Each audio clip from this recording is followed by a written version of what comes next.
We stopped last time talking about Buddhist livelihood, and I want to talk about it a little more. Remember, I talked about the first three steps on the path were Buddhist understanding and Buddhist thought and Buddhist speech, and those all relate to morality. And then the next relate to actions and what we do in the world. I want to talk about employment because it's a tricky thing, Buddhist livelihood. We all have to make our livelihood, and none of the money that we earn has our photographs on it. So it's printed by the government. There are very stringent laws. We can't make our own. Once upon a time, people could go out in the wilderness and get enough cowrie shells or grind enough mother of pearl and make long strings of money. And there was a connection between diligence and wealth. You could actually make money, make your own money. You can't do that anymore. So all of us are in some degree dependent on jobs. Myself, I've never understood the dignity of having to beg for a job, but I have to do it just like everyone else.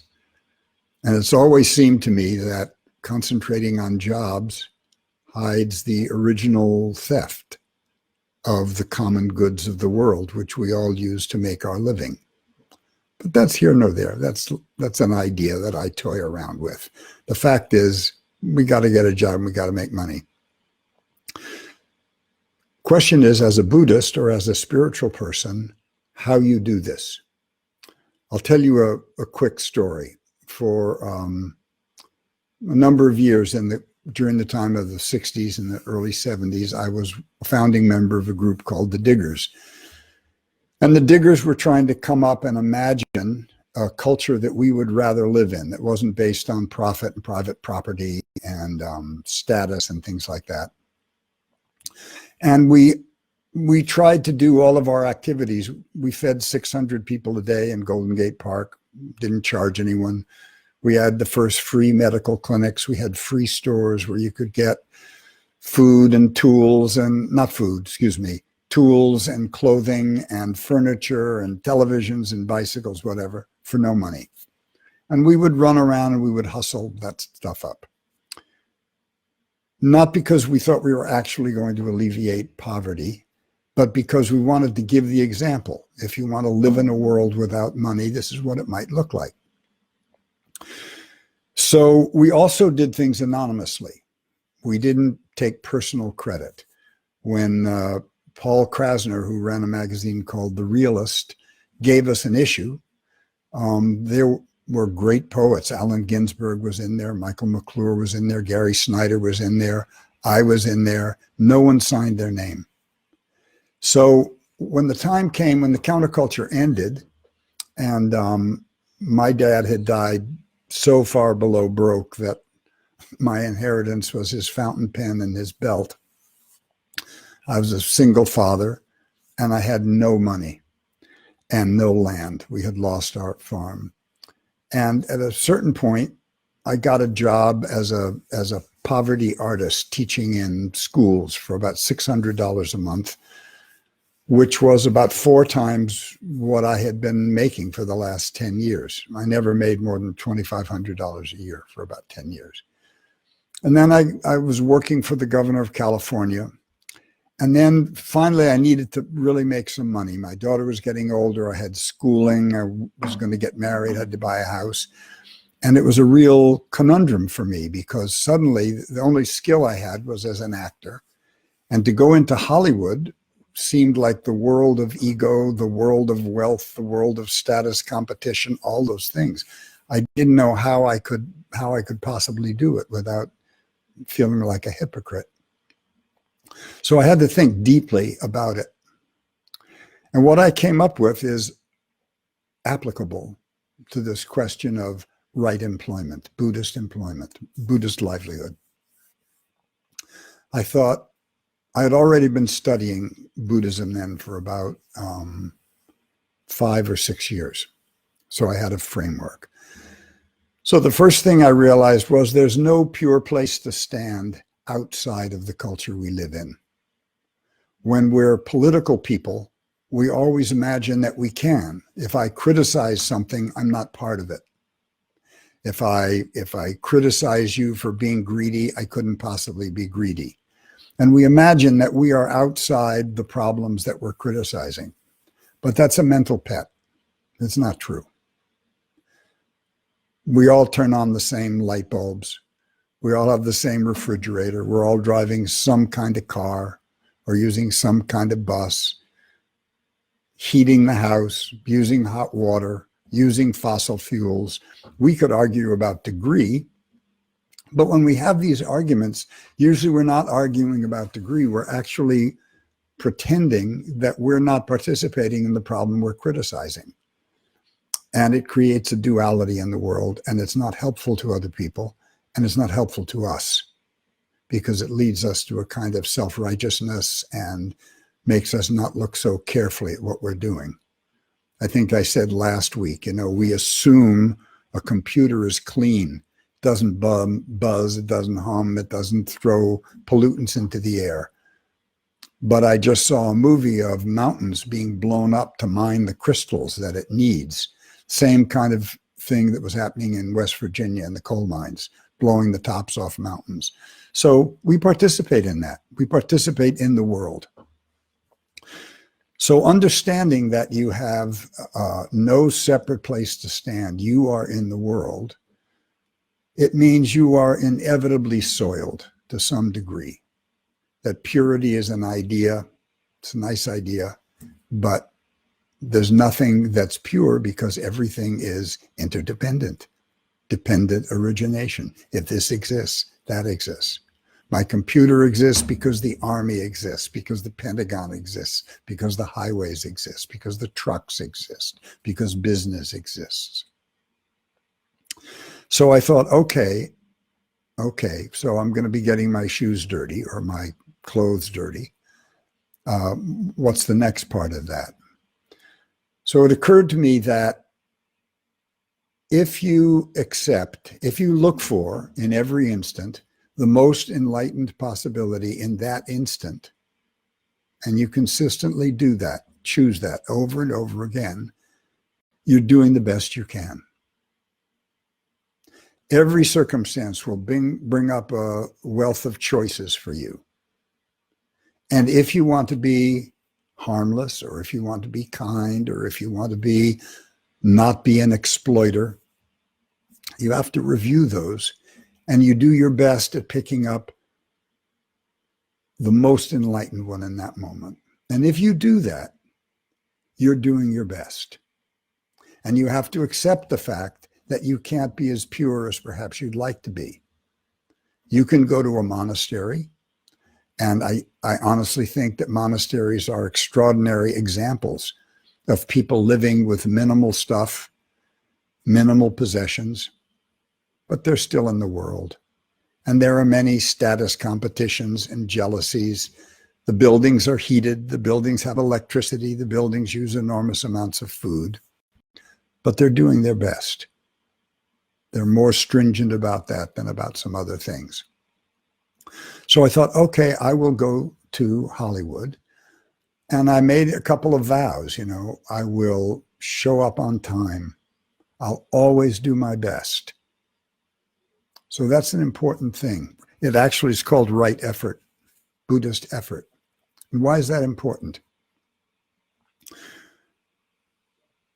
I've always been fascinated by Japanese culture.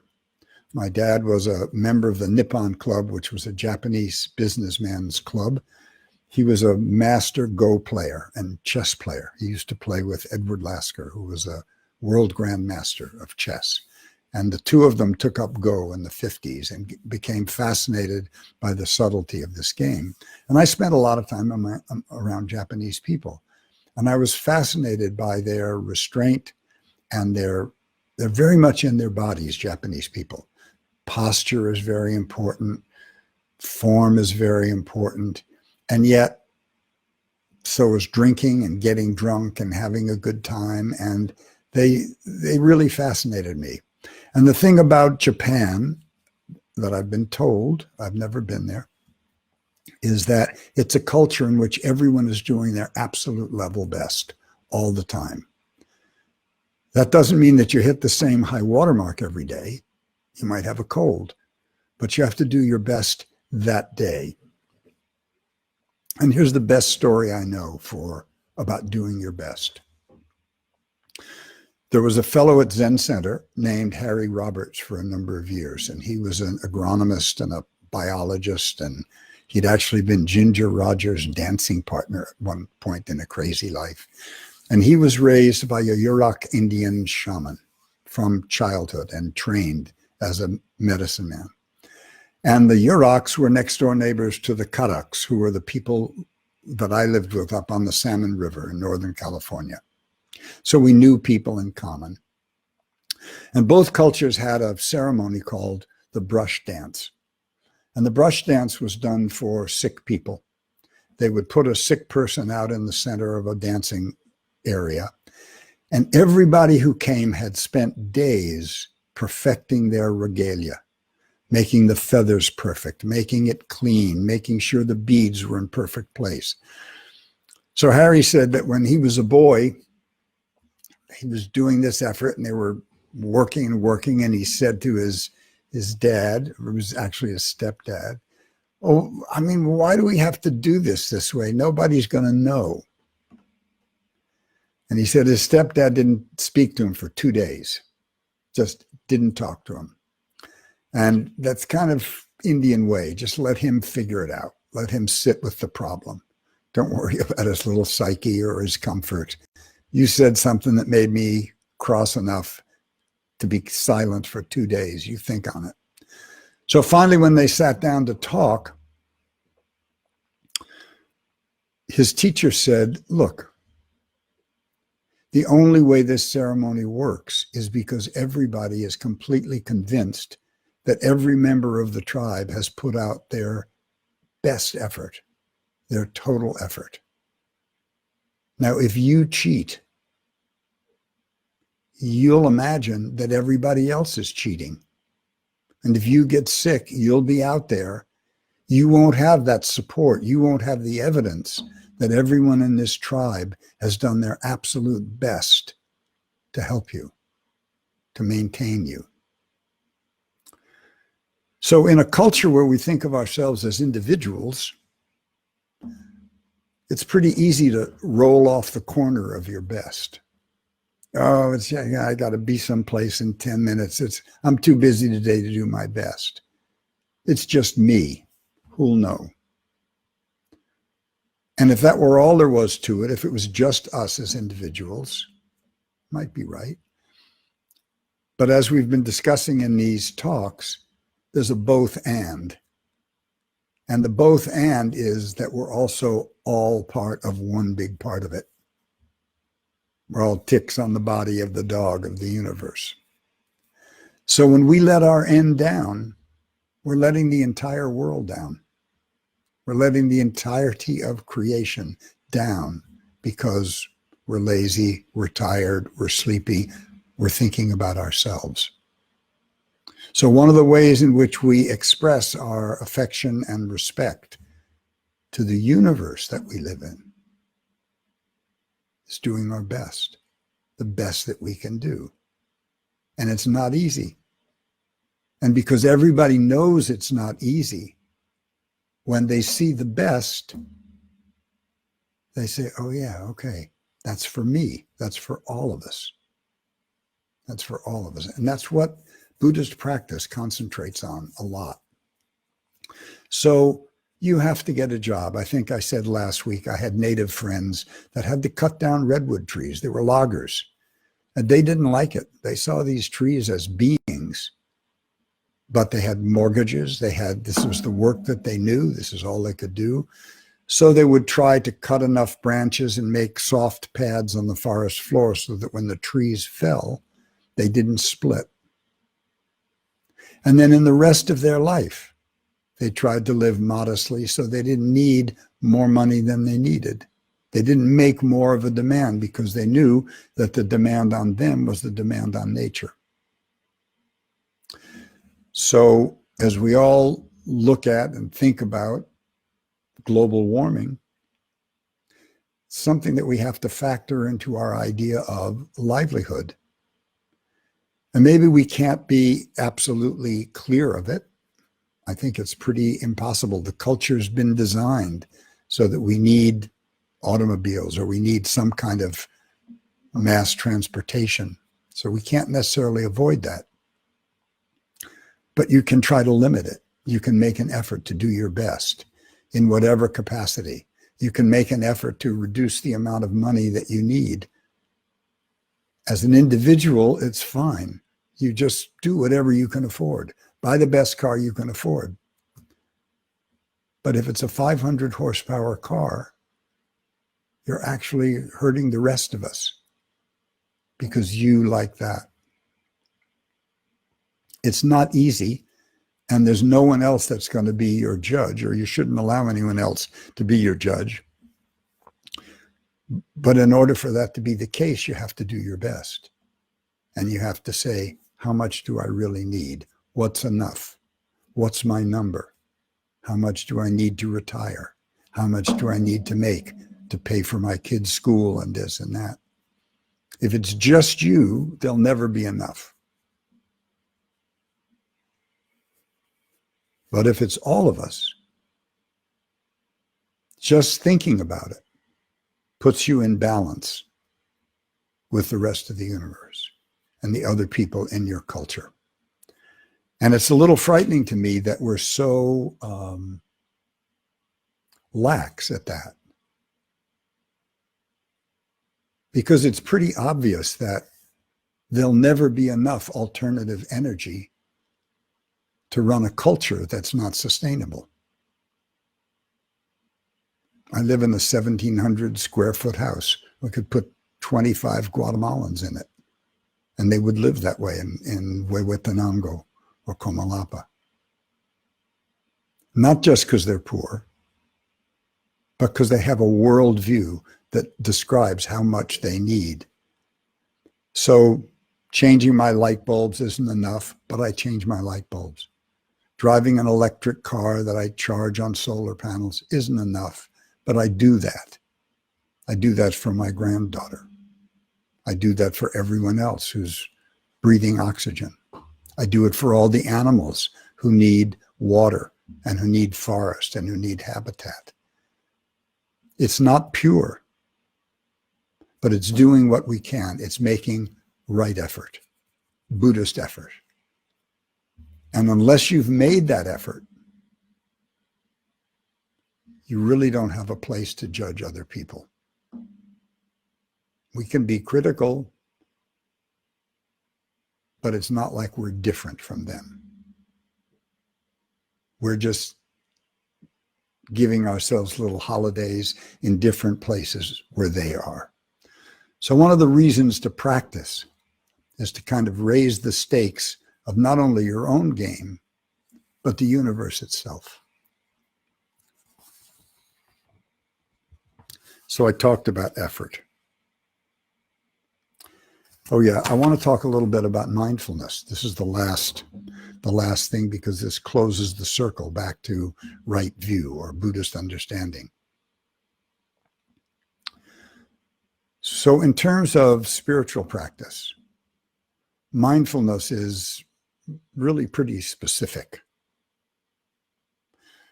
We pay attention to what's going on inside us because we know that we have the capacity to express anything that any human being can.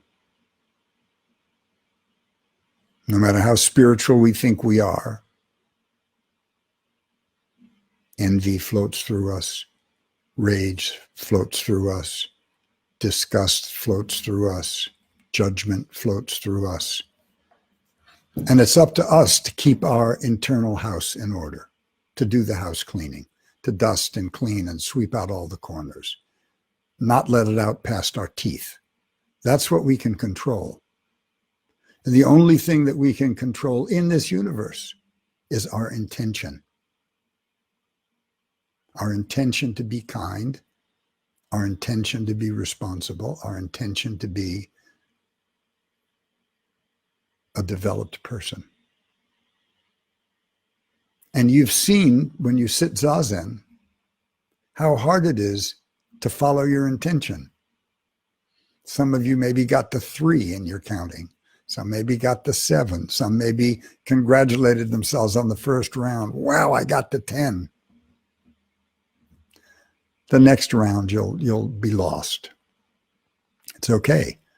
We're training our intention. That's the only thing we can control. So Buddhist mindfulness, we want to be mindful of the body. We want our body to be relaxed. We want it to be strong. We want it to be healthy. Most important, we want our intention to be kind and compassionate. And the more you practice and the more you work at developing that with the force of habit, the more you can be spontaneous.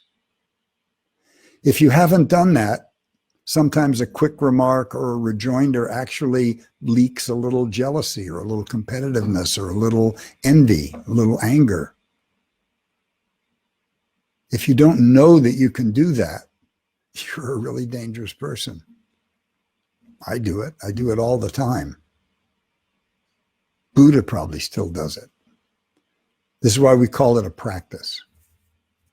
But we do our best. We do our best to refine our intention, to be always kind, to be always compassionate, to be always certain about what we're doing with other people. Now, there's a tendency in this culture to extract mindfulness out of a spiritual context and sell it as a corporate device to help employees be better employees. That's actually a perversion of mindfulness. That's just actually an extension of greed. Let's get more efficiency out of you in your workplace so we can make more widgets. That's not what mindfulness is actually dedicated to doing. So I want to talk a little bit about, I'm going to bring this to an end, what the Buddha taught, the Four Noble Truths, the Eightfold Path. And I want to tell you that within about 10 days, I'll have transcripts of these talks on my website, petercoyote.com. You can read them. They'll all be titled if you want to read them. But I want to talk a little bit about form and ceremony and why we do these things. So I have a lot of friends who say, yeah, I'm not into organized religion. Okay, I'm not into organized religion. The I that's not into doing what it doesn't want to do is the I that's plaguing you. And just say that as a general principle. So what is organized religion? First and foremost, it's part of the world. So it's never going to be pure. It's going to have status. It's going to have competitiveness. It's going to have all the stuff that the world has. It may be disguised, but it's there. So if you think that by not being involved in organized practice of some kind, you're avoiding that, that's just a mental pet. It's not housebroken. It's not true. So when people come together and they have a common belief system or a common practice, what do? They get together and they have ceremonies. There's two parts of that. They get together. They do things together. And the together part of it is what Buddhists called the Sangha. The 3 treasures are Buddha, the teacher, the Dharma, his teachings, and the Sangha are the practitioners. Because it's the practitioners that we really practice with. It's the practitioners who will keep us honest, who, if we're alert and working hard, will tell us when we fall off balance, when we fall off plumb. So it's important to spend time with those people. You can call it organized religion, but it's spending time with people that are trying to develop a spiritual side, trying to make their passage through the earth less harmful, let's say. But ceremonies have a particular value. If you think about it, a ceremony is the physicalizing of a thought or an intention. It's putting it into action. And by doing that, it changes you. When I became a priest, I had already been practicing 35, maybe nearly 40 years. And I had said to my teacher, I'm never going to be a priest. But he said, well, just go to this 3-year training where you just see what you think about it. And I went, and I was so impressed by the people that I met there and that I was practicing with. I thought, oh man, I gotta up my game here a little bit.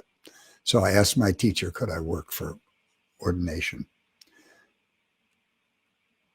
And it took a long time. I had to sew this rakusu. I had to sew a robe on the same pattern like a bed sheet. It took me a year. I went through this ceremony, and okay, piti coyote.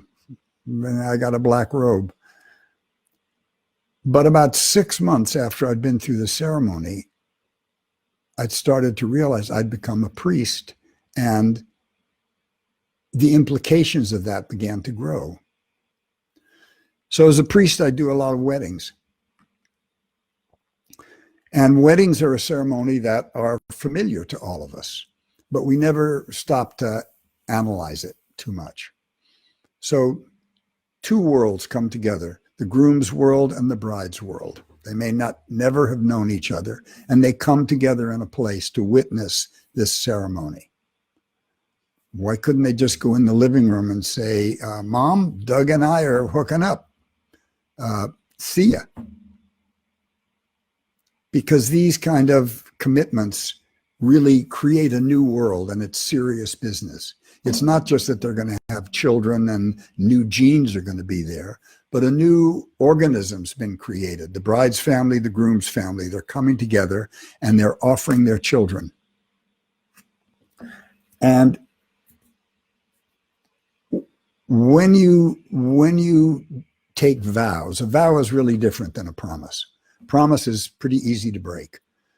A vow is something you do with the totality of your body. And you do it in front of witnesses, always. Even in the cheesiest Las Vegas open 24-hour-a-day marriage factory, if they have to go out in the street and get a wino to bring him in as a witness, they bring in a witness. And why?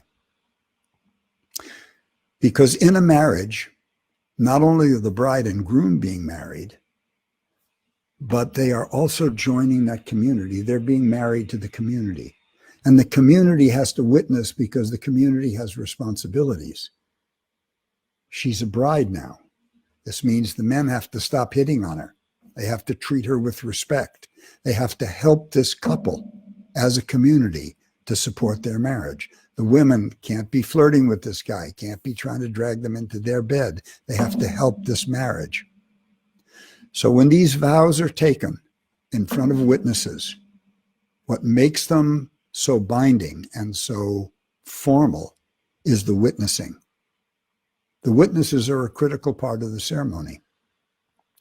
So when I do a marriage, I have a big candle in the center of the altar. And then I have 2 straight up pillar candles on either side, which are not lit. So at a certain time, just before the taking of the vows, the bride and groom, I have them light these pillar candles from the central candle. Pardon me. The pillar candles are lit. The central candle is not. The central candle is the candle of the marriage. So they light this candle together, and then they set their candle still lit on either side of it, because you're not extinguishing yourself in a marriage. You're making something new of 2 parts.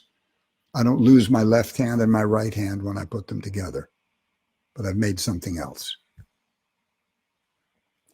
So ceremony actually changes people.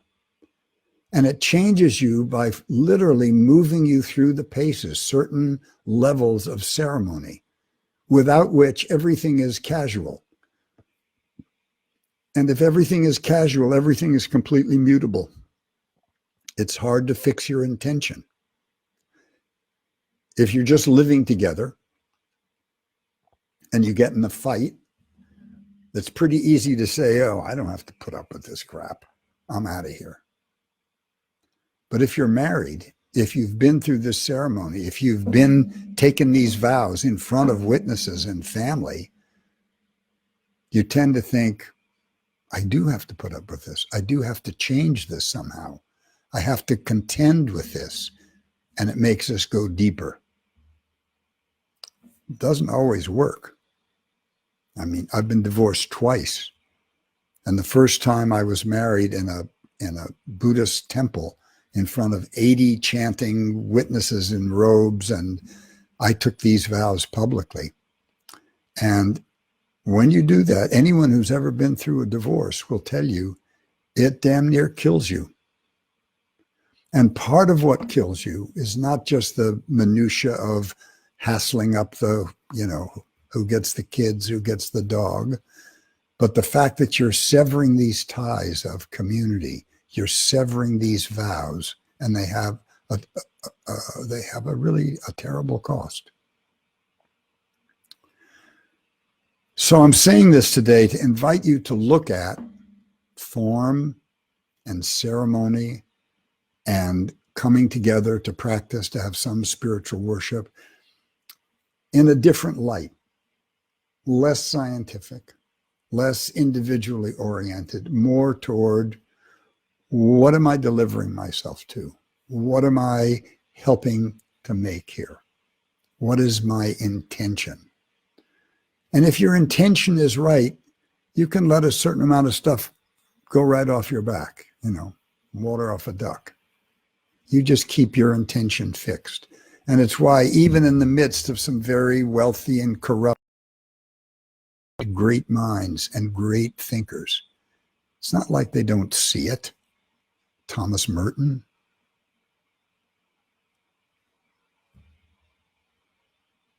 But their intention is fixed on something else. So I'd like you to think about intention. What is your intention? What's your fundamental intention? The kind of thing you do without thinking about it, breathing in and out. What's always on the back burner? And if you put yourself in harmony with that fundamental intention, your life will go really smoothly. If you don't, things can be a little rough. Anyway, maybe that's enough for now. I want to thank everybody for joining.